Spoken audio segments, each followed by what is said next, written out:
죽음도 막지 못한 의리, 단종의 시신을 수습한 사나이, 어몽도. 여러분, 지금 전 세계가 열광하고 있는 영화가 있습니다. 바로 단종의 이야기를 다룬 왕과 함께 사는 남자. 조선 역사상 가장 비극적인 왕. 12살에 왕위에 오르고 16의 왕위를 빼앗기고 17에 이 세상을 떠난 왕. 우리는 지난 영상에서 세조와 단종의 권력 다툼을 다뤘습니다. 그런데 오늘은 그 이후의 이야기입니다. 단종이 사약을 받고 죽은 그날 밤, 이 세상에 단 한 명, 목숨을 걸고 왕의 시신을 수습한 사람이 있었습니다. 그의 이름은 어몽도. 왕도 아니고 대신도 아니고 그냥 영월 땅의 호장, 평범한 지방 관리였습니다. 세조는 포고령을 내렸습니다. 누구든 단종의 시신을 수습하는 자는 삼족을 멸하겠다. 삼족, 본인은 물론이고 부모, 형제, 처자식까지 모조리 죽이겠다는 뜻입니다. 그 공포의 밤, 어몽도는 무엇을 생각했을까요? 그는 왜 죽음을 각오하고 그 일을 했을까요? 그리고 그 이후 어몽도와 그의 가족은 어떻게 되었을까요? 오늘 역사책에는 다 담기지 못했던 그 밤의 이야기를 낱낱이 파헤쳐 드리겠습니다. 한장 단종의 마지막 날, 때는 1457년, 조선 세조 3년 음력 10월 24일, 강원도 영월 청령포.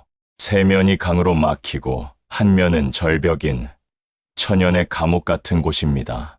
단종은 이곳에서 이미 1년 넘게 유배 생활을 하고 있었습니다. 그런데 그해 가을, 금성대군의 단종 복위 운동이 발각됩니다.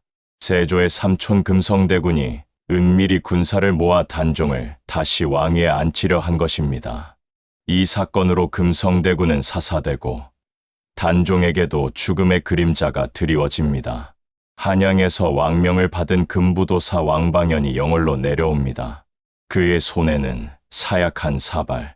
훗날 왕방연은 이 일을 평생 후회하며 시조 한 수를 남겼다고 전해집니다.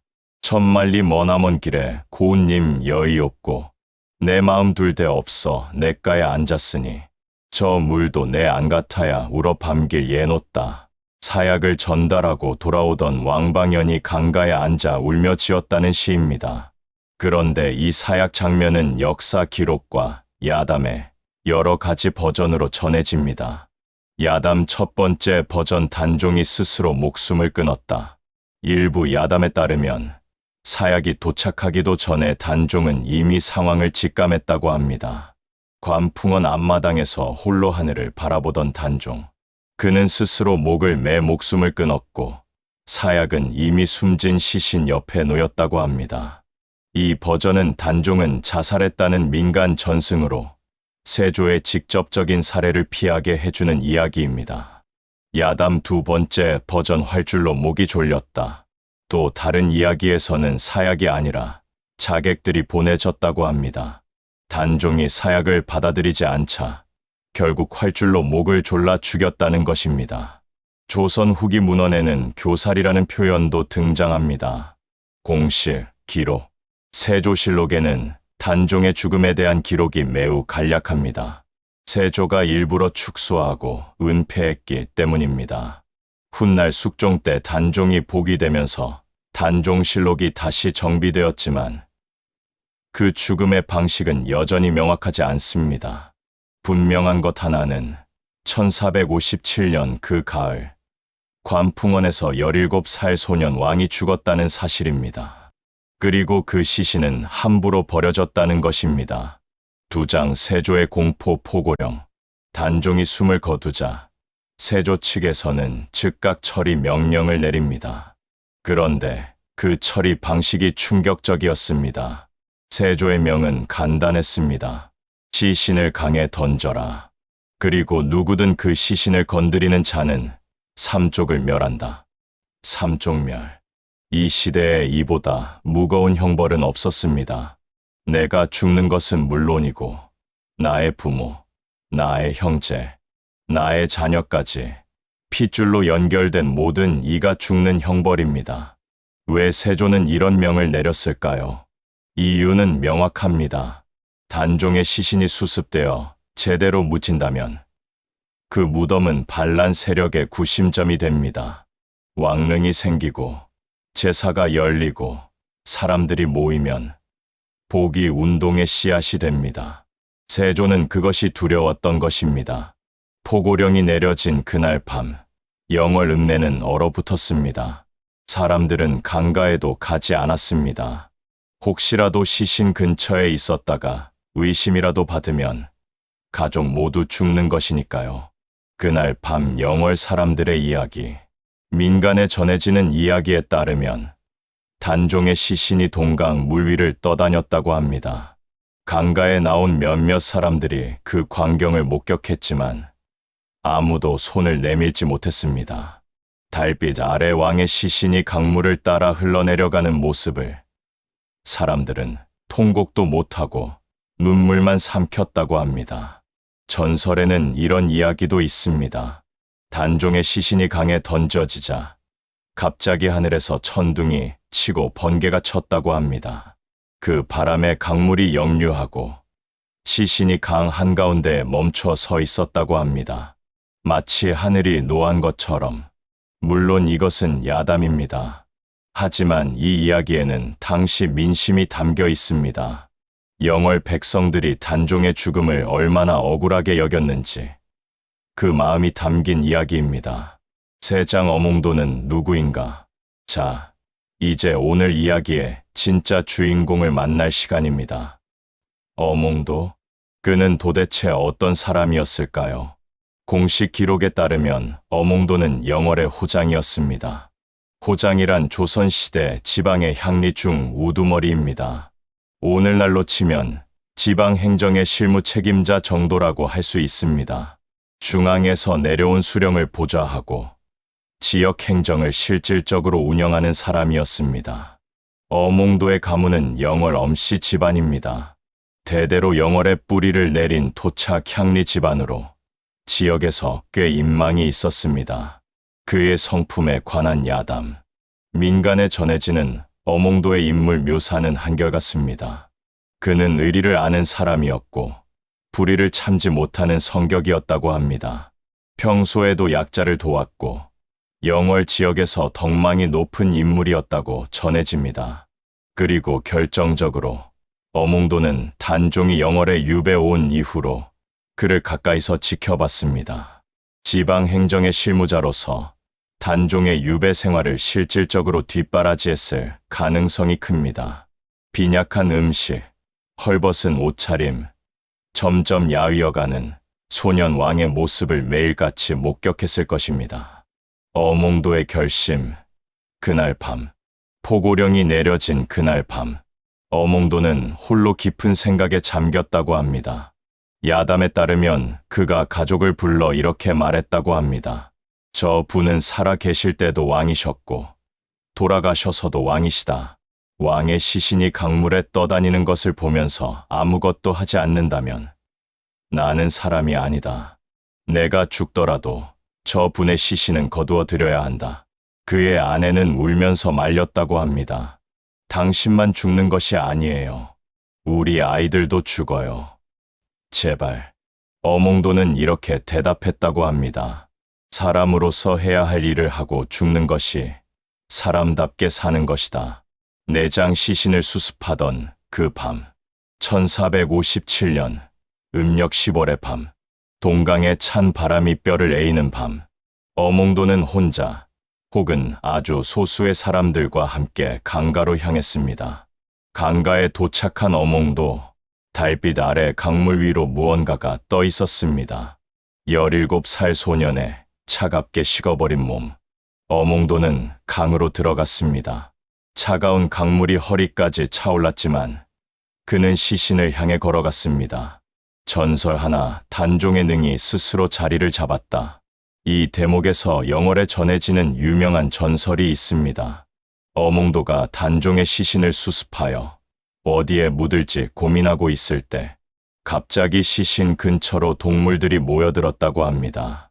노루, 사슴, 여우들이 모여들더니 한 방향으로 달려가기 시작했고 어몽도가 그 뒤를 따라갔더니 지금의 장릉 자리, 영어릅 영흥리의 야트막한 언덕이 나왔다고 합니다.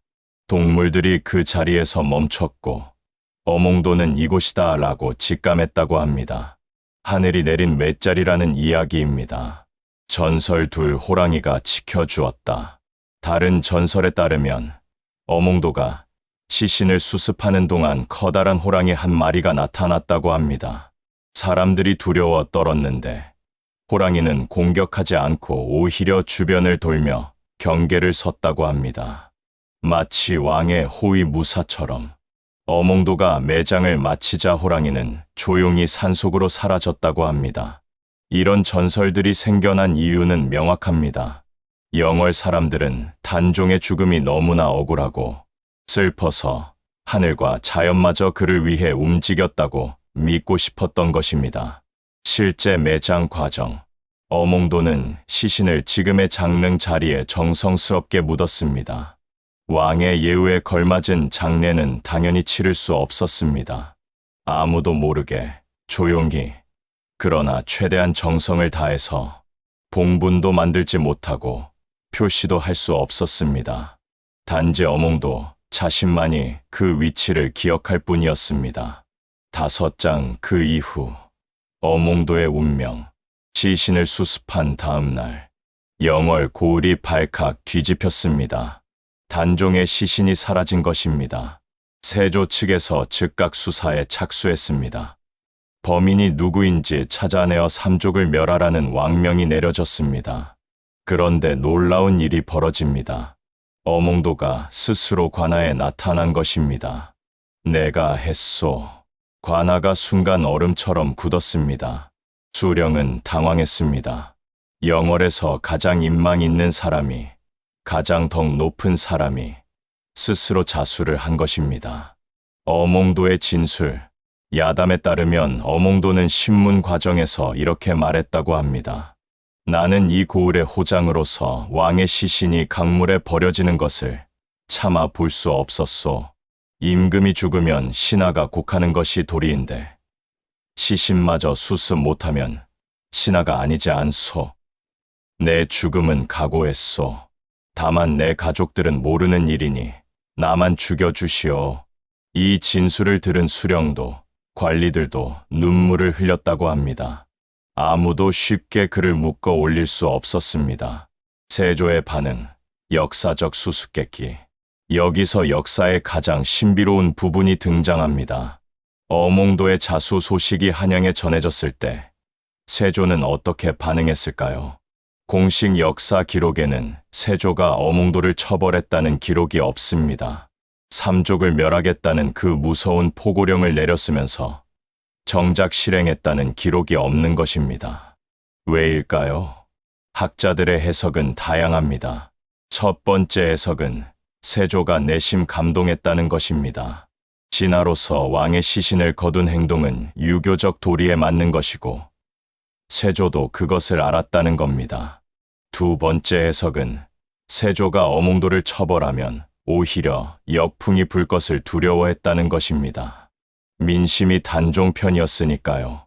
세 번째 해석은 세조 자신도 이미 양심의 가책을 느끼고 있었고 어몽도의 행동을 보며 자신의 잔인함을 마주하고 싶지 않았다는 것입니다. 어느 해석이 맞든 간에 어몽도는 죽지 않았습니다. 그리고 그의 가족도 죽지 않았습니다. 어몽도의 이후 삶. 어몽도는 처벌을 받지 않은 대신 관직을 잃었을 가능성이 높습니다. 영월 호장직에서 물러나 조용히 살았다는 것이 중론입니다. 이후 그의 기록은 정사에서 거의 사라집니다. 아마도 일부러 기록에서 지워졌을 것입니다. 세조에게 불편한 존재였으니까요. 하지만 영월 사람들의 기억 속에서 어몽도는 살아 있었습니다. 구전으로, 야담으로 그 이름이 대대로 전해졌습니다. 6장 어몽도의 가족 이야기. 어몽도의 결단이 더 위대한 이유는 그것이 혼자만의 죽음이 아니었기 때문입니다. 삼종멸이라는 포고령 앞에서 그의 결정은 곧 가족 전체의 운명을 건 도박이었습니다. 어몽도의 아내, 야담에 따르면 어몽도의 아내는 그날 밤 남편을 붙잡고 통곡했다고 합니다. 그러나 남편이 결심을 굳혔다는 것을 알자 아내는 눈물을 거두고 이렇게 말했다고 전해집니다. 당신이 옳은 일을 하려 한다면 나도 막지 않겠소. 다만 아이들이 걱정이오.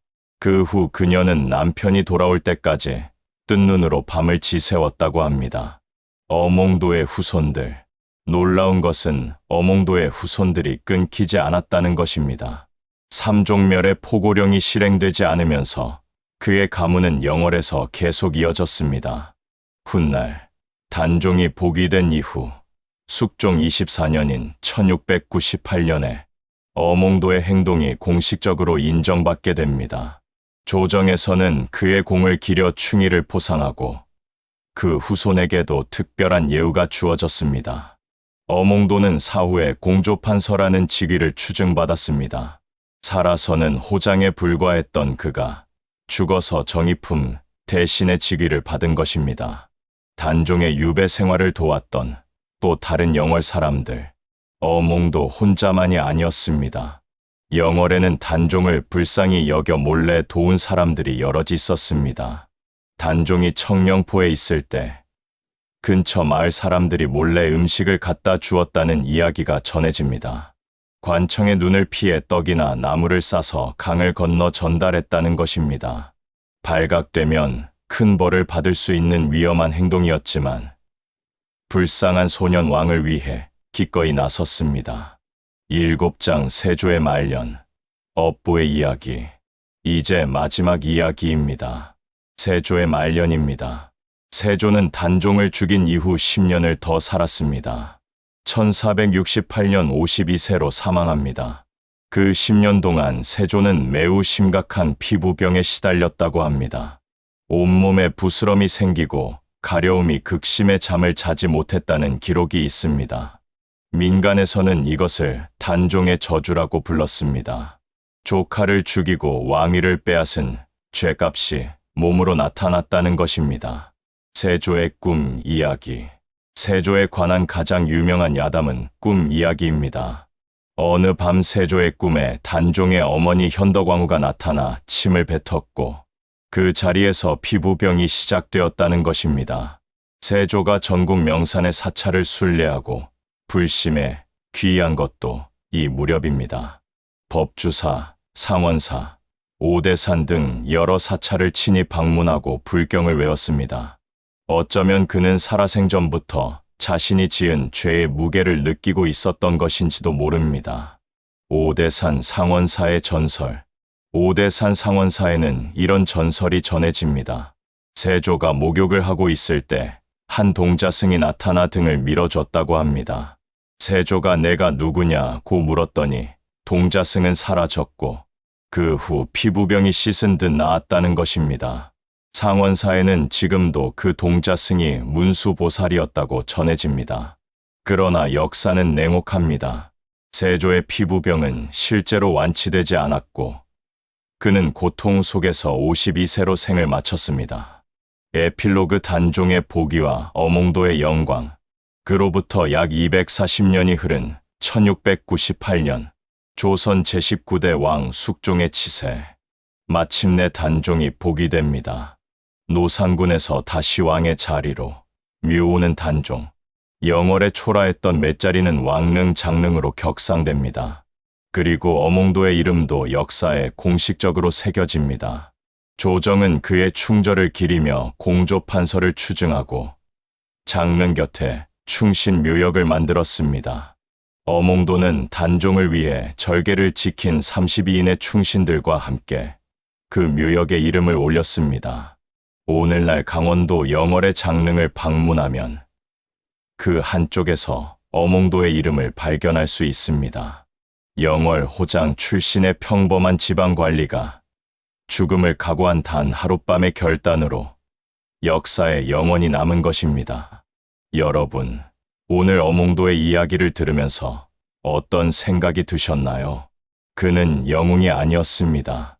특별한 권력도, 무예도, 백성을 이끌 명분도 없었습니다. 단지 사람으로서, 신하로서 해야 할 일을 했을 뿐입니다. 삼종멸이라는 무시무시한 포고령 앞에서 많은 사람들이 외면했습니다. 그것은 비겁한 것이 아니었습니다.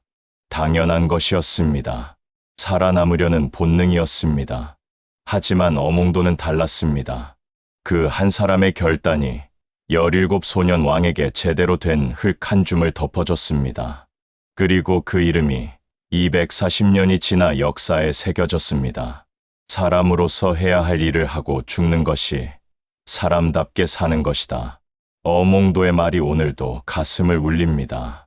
오늘 영상이 도움이 되셨다면 좋아요와 구독 부탁드립니다. 다음 시간에는 단종과 함께 절개를 지킨 사육신과 생육신의 숨겨진 이야기로 찾아오겠습니다. 감사합니다.